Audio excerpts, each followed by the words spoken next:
எல்லா வினைகளுக்கும் நாயகமாக இருக்கிற ஒரு பொம்மையை செஞ்சு வச்சுக்கிறான் இந்து மதத்தில். எல்லா வினைகளுக்கும் நாயகமாக. எல்லா வினைகளுக்கும் நாயகம் எது அப்படின்னு பார்த்தீங்கன்னா, கண் ரொம்ப விசேஷம் யானைக்கு.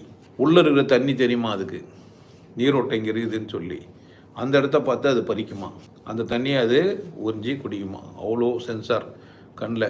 சுவாசம் பெருசாக இருக்கணுன்றதுக்காக வேண்டி மூக்கு என்ன பண்ணிக்கிறான், அதுவும் அந்த யானைக்கு சுவாசம் பெருசாக தான் இருக்கும். காது செம்ம பெருசு, எல்லா பக்கத்தில் இருக்கையும் கண்டுபிடிச்சிரும். பல்லு வளர்ந்து வெளியே வந்துட்டுக்குது, ஆணவம் வந்துச்சுன்னு ஒன்று உடச்சும் வர வச்சுக்குது. இந்த மாதிரி லாஜிக் அண்ட் எத்திக்ஸோடு தான் அந்த விநாயகர் செய்யப்பட்டிருக்குது. அது பிறந்ததே எப்படிறான்னு கேட்டிங்கன்னா, தூமத்தண்டு தான் புள்ள பிறந்ததுன்றதை புரிய வைக்கிறதுக்காக பார்வதி அழுக்கு உருட்டி பிள்ளையாக்கினாங்கன்னு. அப்போ அந்த கதைக்கு பின்னாடி ஒரு ஆழமான உண்மை இருக்குது, நல்லா புரிஞ்சு வச்சுக்கணும். விநாயகன்ற கதை இருக்குது இல்லை, அந்த கதைக்கு பின்னாடி ஆழமான உண்மை